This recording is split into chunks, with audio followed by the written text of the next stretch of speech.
ఇక్కడ ఈ positive thinking అనేది నాకు ఎప్పుడు అర్థం కాదు సార్. ఏంటంటే మన పెద్దవాళ్ళు ఏం చెప్పారంటే కీడెంచి మేలించమన్నారు. ఇప్పుడేమో పాజిటివ్, అసలు కీడే ఆలోచించద్దు, అంతా మంచి ఆలోచించు, అదంతా పాజిటివ్ వేవ్స్ అలా వస్తుంటాయంటారు. ఇప్పుడు ఒక పని మొదలు పెట్టేటప్పుడు ఇది కాకపోతే, ఇది అవ్వకపోతే అని ఆలోచించకుండా ఎలా చేస్తాం? ఖచ్చితంగా ఆలోచించాలి కదా. మరి అలాంటప్పుడు నెగిటివ్ ఆలోచించద్దు అని అంటే ఎలాగా? అసలు పాజిటివ్ నెగిటివ్ ఇన్ఫ్లుయెన్స్ అంటే ఏంటో ఒక్క మాట మనం ఆలోచించాలండి. ఏదే కనుక మనం చేసినటువంటి క్రియ ఆనందాన్ని ఇస్తుంది, అది పాజిటివ్ అండి. ఏదే కనుక కార్యక్రమం, ఆలోచన, క్రియ ఏదైతే ఆందోళన వస్తుందో అది నెగిటివ్ అండి. ఇప్పుడు ఎందుకు కీడించి మేలంచటం, లేకపోతే దానికి ముందు వెనకాల ఆలోచించడం, ఫలితాలని ముందే అంచనా వేయటం, ఇది నేను జ్ఞానపరంగా సరి అయిందని అంటాను. కానీ నిన్ను ఒక పని చేయటానికి ఒకానొక నెగటివ్ అనండి ఏదైనా సరే అది కిందకి లాక్కూడదు. అప్పుడు ప్రయత్నమే మానేస్తాడు మనిషి. ప్రయత్నం చెయ్యాలి అంటే పాజిటివ్గా ఇది నేను చెయ్యగలను. ఇప్పుడు ఒక చిన్న మాట చెప్తాను మీకు. మనం అందరం 4 పర్సనాలిటీస్ అండి. ఎలా అంటారు? మొట్టమొదటి పర్సనాలిటీ ఏ అండి. వాళ్ళ ఏ అంటే నేను నార్మల్గా అందరి అచీవర్స్ అండి. వాళ్ళు ఏంటంటే మంచి పాజిటివ్ థింకింగ్లో నేను సాధించగలను, నేను చాలా తెలియగల వాళ్ళు, అన్నిట్లో బాగా వస్తారు, కృషి చేస్తుంటారు, కృషి చేసి సాధిస్తుంటారు. టైప్ బి అని ఉన్నారు. వాళ్ళు ఏంటంటే వాళ్ళు తెలియగల వాళ్ళు, కృషితో పైకి కానీ ఏం చేస్తారంటే ఇవాళ కాదు రేపు చేద్దామంటారు వాళ్ళు. దానివల్ల వచ్చేది ఏంటి చూడండి, ఇవాళ చదవాల్సింది ఇవాళ చదవకుండా రేపు చదువుదామంటే, రేపు చదువుదామంటే పరీక్షల ముందు అంత పేరుకుపోతుందా కదా. నువ్వెంత తెలివిగలవాడైతే, ఎంత తెలివిగలవాడైనా సాధన లేకపోతే తెలివితేటలు పైకి రావు. అలా టైప్ బి అలాంటి వాళ్ళండి. టైప్ సి ఏమిటంటే ఏదైనా మీరు కంఫర్ట్ జోన్లో పనిచేస్తారండి. అంటే మీరు ఏ కొత్త పని చేసినా ఇదే ఉంటారు, మీరు కీడించి మేలెంచటం. ఇది కదండి, ఇది చేస్తే నాకు సమస్య, అది చేస్తే సమస్య అండి, వాళ్ళు ఎవరు అడ్డుపడుతున్నారు, అన్నీ ముందేనండి, ఏమీ లేదండి. ఆరంభింపరు నీచ మానవులు విఘ్నాయాస సంత్రస్తులై అన్నట్టు. కాబట్టి ఈ టైప్ సి అలాంటి వాళ్ళు కంఫర్ట్. డి ఇంకా డిస్ట్రక్టివ్ అండి. ఏమిటండి, ఇది చేస్తే నాకేం వస్తుంది, ఇది చేసి ఏం బాగుకున్నారు, ఎవరికైనా నోబెల్ ప్రైజ్లు వచ్చాయా, ఇలా మాడతారు. అంటే వాడు చేయడు ఇంకోటి చేయడు. అలా అనడానికి కూడా వెనకట్లేదో కారణం ఉంటుందేమో సార్. ఇప్పుడు మీరు కరెక్ట్ ప్రశ్న అడిగారు. దీనికి నేను చెప్పేది ఫస్ట్ ప్రథమంగా మనం చుట్టూ ఉన్న వాతావరణం అండి. ఇంగ్లీష్లో ఒక మాట ఉందండి, show me your friends I will tell you what you are. Exactly. అంటే మన చుట్టూ వాతావరణం బాగలేకపోతే మనుషులకి ఈ పర్సనాలిటీలు అక్కడి నుంచి పడిపోవడం తట్టిస్తుందండి. సరే, దీనికి కూడా నా దగ్గర ఒక ప్రశ్న ఉంది. మరి ఫ్రెండ్సే లేని అలాంటి వాళ్ళు ఉంటారు, దాని పరిస్థితి ఏమిటి? అందరితోనూ మాట్లాడతాం, హలో అంటే హలో అంటాం, కానీ అంత డీరెస్ట్గా నీరెస్ట్గా ఉండే ఫ్రెండ్స్ ఎవరు ఉండరు. మరి వాళ్ళ పరిస్థితి ఏమిటి మీ ఉద్దేశం? మీకు దీనికి సమాధానం చెప్తా. 2 సమాధానాలు, ఒకటి కాదు. ఒకటి ఏంటంటేనండి, అసలు ఫ్రెండ్ అనేవాడు ఎవడు. ఎందుకంటే నా దృష్టిలో మీరు ఏమన్నాను కండి, తల్లిదండ్రులు ఎవరెవరు వచ్చి ఒక అమ్మాయిని పెళ్లి చేసుకోమని చెప్పడం బహుశా తేలికేమో, సరి అయిన మిత్రుడు దొరకడం మహా కష్టం. ఎందుకంటే ఆ మిత్రుల్ని చెప్పగలిగింది మనమే, కానీ తల్లిదండ్రులు కానీ భార్య కానీ ఎవరు చెప్పలేరండి, సోదరులు ఎవరు. ఈ మిత్రుడు నాకు సరి అయిన వాడు అని చెప్పగలిగింది మనమే, ఇంకెవరు కాదు. అందుకని నా దృష్టిలో స్నేహితుడి ఎంపిక మహాక్లిష్టమైంది. ఇట్స్ ఎ గ్రేటెస్ట్ చాయిస్ అండి. అందులో రెండో మాట, స్నేహితులే లేరు, స్నేహితులు ఉండాలా అనే దానికి ఒక చిన్న సమాధానం మాట చెప్తానండి. స్నేహితుడికి కొన్ని లక్షణాలు ఉన్నాయండి. అంటే రేపటి నుంచి మీరు స్నేహితులకి ట్రై చేయొచ్చు. ఈ లక్షణాలు చెప్తాను నేను. ఏమిటో, నెంబర్ 1, వాడు మన వృత్తికి సంబంధించి అయి ఉండనక్కర్లేదు. ఉండనక్కర్లేదా? అస్సలు ఉండనక్కర్లేదు. కాకపోతే వాళ్ళ ఇన్ఫ్లుయెన్స్ మన మీద పడే అవకాశం కూడా ఉంటుంది కదా అప్పుడు. వినండి, నెంబర్ 1 అంటే అర్థం ఏంటంటే వృత్తే స్నేహాన్ని తీసుకురాదు. ఏ వృత్తిలో ఉన్నవాడైనా స్నేహితుడు కావచ్చు. రెండవది, స్నేహితుడి యొక్క లక్షణాలు, ఏది మన నుంచి ఆశించనివాడు. మూడవది, మనం చెప్తూ ఉంటే వినేవాడే కానీ ప్రశ్నలు వేసేవాడు కాదు. ఓకే. ఆఖరిగా ఏమిటంటే కళ్ళ నీళ్లు పెడితే తుడిచి భుజానికి ఇచ్చేవాడే, ఆదుకునేవాడు వాడు స్నేహితుడు. ఆఖరిగా నువ్వు చెప్పింది మూడో వాడికి ఎవరికి కూడా చెప్పడు, ఎవ్వరికీ చెప్పడు. ఎందుకంటే వాడు అంతరంగంలో ఉండేవాడు కాబట్టి. అలాంటి మిత్రుడు దొరకటం అనేది మహావరం. దాన్ని దొరకకపోరా అన్నాడు. చూడండి, ప్రపంచం అంతా మూడేనండి: రియాక్షన్, రిఫ్లెక్షన్, రిసౌండ్. మనం మంచి స్నేహితులు ఒకళ్ళైతే మనకి ఇంకో మంచి స్నేహితుడు దొరుకుతాడు. నేను ఫస్ట్ ఆలోచించుకోవాలి, నేను అంత అంతరంగంలోకి నేను వెళ్ళలేకపోవటానికి కారణం ఏమిటి, నన్ను ఒక విధంగా నిజమైన స్నేహం నాలో కనిపెట్టలేకపోవటానికి కారణం ఏంటి, ముందు ఆత్మ పరిశీలన చేసుకోవాలి. రెండవది ఏంటంటే, చూసిన ప్రతి వాళ్ళలోనూ లోపాలు ఎతుకుతుండే ఎవడో స్నేహం కనిపించడండి. ఎందుకంటే లోపం లేకుండా అసలు భూమి మీదకి జన్మే రాదండి లోపలేకపోతే. There is some reason for us to come back. So కాబట్టి లోపాలు చూడకుండా మళ్ళీ ఇంకొకటి, మనం అవతల వాళ్ళలో లోపాలు చూడితే అవతల వాళ్ళు కూడా మనలో చూడరు. కరెక్ట్.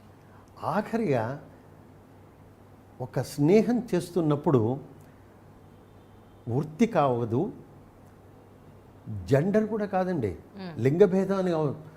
స్నేహానికి లింగభేదం లేదు, స్నేహానికి కులభేదం లేదు, స్నేహానికి మత జాతి భేదాలు లేవు, స్నేహానికి వృత్తి భేదాలు లేవు. స్నేహానికి ఒకటి మనసు, పక్వత అయిన మనసు.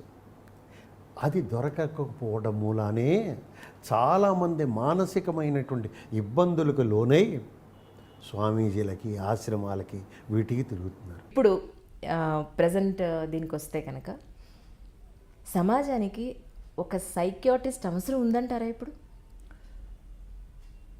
సమాజానికి ఒక సైకాలజిస్ట్ అవసరం అయితే చాలా వరకు ఉందండి. కారణం ఏంటంటే, ఇంతకు మునుపు అసలు మీరు చూస్తే, అంటే మన తాతలు తండ్రుల టైంలో మనం ఒక్కసారి గమనించామంటే, ఆ రోజుల్లో ఎటువంటి సమస్యలు కూడా ఉండేవి కాదండి. మీరు అడగచ్చు కారణం ఏంటి అని అడగచ్చు మీరు. ఆ రోజుల్లో ఎక్కువగా ఉమ్మడి కుటుంబాలు ఉండేవి. అంటే తాతయ్య తర్వాత పిల్లలు, మనవలు, నానమ్మ, అమ్మమ్మ, ఈ సంసారాలన్నీ కలిసి ఉన్నప్పుడు ఇంట్లో ఎవరికి ఏ సమస్య వచ్చినా కూడా ఎవరో ఒకరు అడ్వైస్ చేయడానికి ఉండేవాళ్ళండి. కానీ ఈ రోజుల్లో మీరు చూస్తుంటే మెల్లగా ఆ ఉమ్మడి కుటుంబాలు మెల్లమెల్లగా ఇండివిజువల్ కుటుంబాలు అయిపోయాయి. తర్వాత వైఫ్ హస్బెండ్ మాత్రమే, పెళ్లి కాగానే వైఫ్ హస్బెండ్ బయటకు వచ్చి వాళ్ళ కుటుంబాలు అయిపోయాయి. తర్వాత ఇప్పుడు ఈ రోజుల్లో wife or husband with children అయిపోతుంది.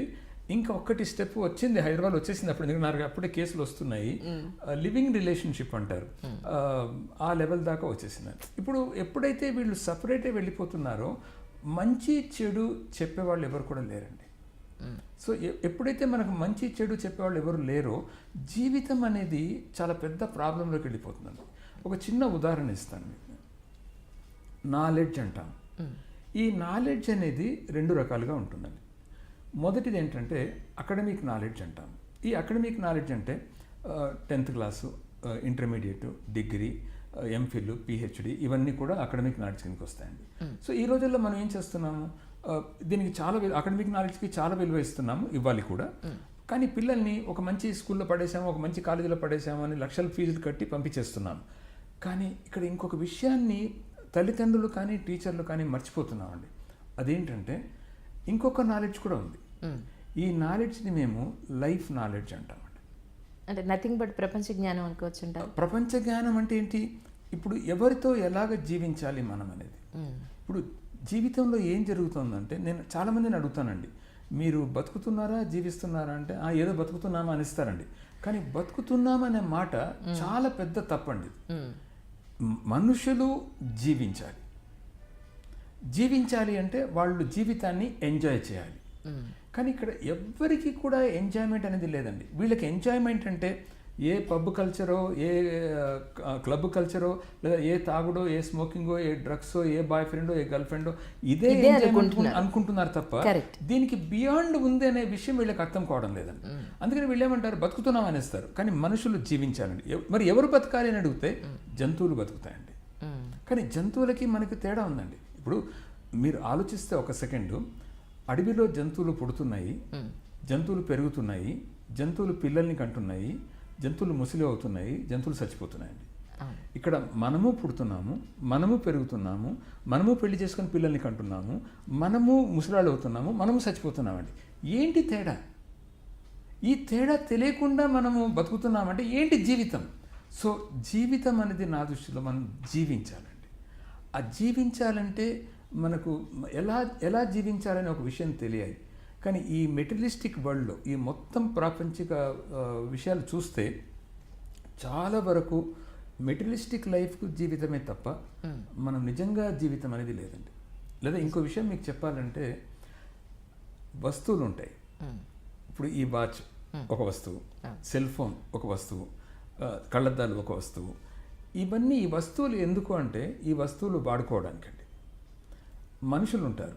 ఈ మనుషులు ఎందుకంటే మనుషులు ప్రేమించడానికండి. కానీ మీరు గమనించారో లేదో, ఈ ప్రపంచంలో ఈరోజు జరుగుతున్న విషయం ఎగ్జాక్ట్లీ రివర్స్ అయిపోయింది. వస్తువుల్ని ప్రేమిస్తున్నాము, మనుషుల్ని వాడుకుంటున్నాము. ఈర్ష్య, ద్వేషం, కసి, ఆవేశం ఇవన్నీ కూడా ఎంత పెరిగిపోయాయంటే స్వార్థానికి మించి వెళ్ళిపోవడంతో ఈ రోజుల్లో ప్రపంచంలో చాలా ప్రాబ్లమ్స్ చూస్తున్నామండి మనం. సో ఇటువంటివి రాకుండా ఉండాలంటే సైకాలజిస్టుల అవసరం అనేది ఎంతో ఉన్నదండి డెఫినెట్గా. సార్ ఒక్కసారి ఒక డాక్టర్ నగేష్గా అందరికీ తెలుసు, మా అందరికీ, మీ క్లయింట్స్ దగ్గర నుంచి కానివ్వండి, మీడియా వాళ్ళకి కానివ్వండి, చాలామందికి తెలుసు. ఒక్కసారి మీ కుటుంబ నేపథ్యాన్ని మాతో పంచుకోండి సార్. మీ తల్లిదండ్రులు నిజంగా చాలామందికి తెలియదు ఈ విషయం. మా తండ్రి గారు చాలా ఫేమస్ డాక్టర్ అండి. ఆయన పేరు డాక్టర్ రామచంద్రరావు. మదర్ పేరు సుభద్రబాయ్ అండి. నేను పుట్టి పెరిగిందంతా కూడా కర్నూలులో అండి. నా అర్లీ ఎడ్యుకేషన్ అంతా కర్నూలులోనే జరిగింది. రాయలసీమ. తర్వాత ఇక్కడ హైదరాబాద్ వచ్చాక ఇక్కడ హైయర్ ఎడ్యుకేషన్ అంతా ఇక్కడ జరిగిందండి. పోస్ట్ గ్రాడ్యుయేషన్ దాకా ఇక్కడ వచ్చింది. తర్వాత అమెరికా వెళ్ళడం జరిగిందండి. అమెరికాలో ఇంకా హైయర్ స్టడీస్కి వెళ్ళి అక్కడ కంప్లీట్ చేసుకున్న తర్వాత మా అమ్మగారు వచ్చారండి ఇక్కడికి. ఎందుకు ఆమెకు అమెరికా లైఫ్ పడలేదండి అక్కడ. సో నేను అందరికన్నా చిన్న కొడుకునండి. మా ఎంతమంది సంతానం? మేము 5 మంది అండి మా పేరెంట్స్కి. నలుగురం అన్నదమ్ములం. అంటే 2 అన్నలు, అక్క, మళ్ళీ 2 అన్న, నేను లాస్ట్ అండి. మీరే ఆఖరు? అందరికన్నా లాస్ట్ అండి నేను. సో అమ్మకు నేనంటే కొద్దిగా ఇష్టం అండి. ఆఖరు అంటే ముద్దు చేసేస్తారు కదా యూజువల్గా మన ఇండియాలో అది కామన్ అది. సో షీ సెడ్ దట్ అరే నీతో ఉండాలని ఉంది అన్నప్పుడు నేను అమెరికాలో ప్రాక్టీస్ స్టార్ట్ చేశానండి అప్పుడే. But I came back for her reason అండి. ఇక్కడ వచ్చాక లక్కీగా ఆమె ఆశీర్వాదం, భగవంతుడి ఆశీర్వాదం ఉండడం వల్ల ఇక్కడ కూడా మంచి పేరు రావడం, తర్వాత నేను అనేక మందికి వాళ్ళ మానసిక సమస్య నుంచి హెల్ప్ చేయడం, వాళ్ళని బయటపడేయడం జరిగిందండి. అంటే ఎన్నో రకాలైన ప్రొఫెషన్స్ ఉండగా మీరు ఇటువైపు రావడానికి గల కారణం ఏంటంటే? సైకాలజీ అంటే చిన్నప్పటి నుంచి చాలా ఇష్టం అండి. దీన్ని మేము డైనమిక్స్ ఆఫ్ హ్యూమన్ బిహేవియర్ అని అంటాం. ఈ డైనమిక్స్ ఆఫ్ హ్యూమన్ బిహేవియర్ అంటే అర్థం ఏంటంటే, మీరు గమనించండి, మీ చుట్టుపక్కల ఉన్న వ్యక్తుల్ని మీరు తీక్షణంగా చూడండి ఒకసారి. ఒక్కొక్క వ్యక్తి ఒక్కొక్క విధంగా ప్రవర్తిస్తాడండి. ఇది ఒకటి. రెండోది ఏంటంటే, మనుషులకు అది గొప్ప వరమా గొప్ప శాపమా నాకు తెలియదు కానివ్వండి, మనుషులకున్న ఆ శాపం కానీ వరం కానీ ఏంటంటే, వాళ్ళు మనసులో ఒకటి పెట్టుకొని బయట ఇంకొకటి తీయగా మాట్లాడతారు. మనసులో పాయిజన్ ఉంటుంది, బయట మాత్రం చాలా తీయగా మాట్లాడతారండి. ఇది ఇప్పుడు ఒక చిన్న ఎగ్జాంపుల్ ఇవ్వాలంటే మీకు, మీరు పులిని గమనించండి. అడవిలో పుట్టినప్పటి నుంచి చచ్చేదాకా అది పులిలాగానే ఉంటుందండి. నక్కను గమనించండి, పుట్టినప్పటి నుంచి చచ్చేదాకా అది నక్కలాగానే ఉంటుందండి. పామును గమనించండి, పుట్టినప్పటి నుంచి చచ్చేదాకా అది పాములాగానే ఉంటుందండి. కానీ మనిషి అలా కాదండి. ఒకసారి పాములాగా ఉంటాడు, ఒకసారి నక్కలాగా అయిపోతాడు, ఒకసారి పులిలాగా అవుతాడండి.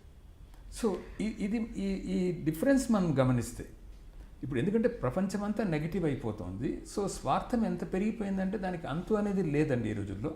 సో ఇది చూసినప్పుడు చిన్నప్పటి నుంచి నాకున్న ఆ ఇంట్రెస్ట్తో నేను సైకాలజీ సబ్జెక్ట్ తీసుకోవడం జరిగిందండి.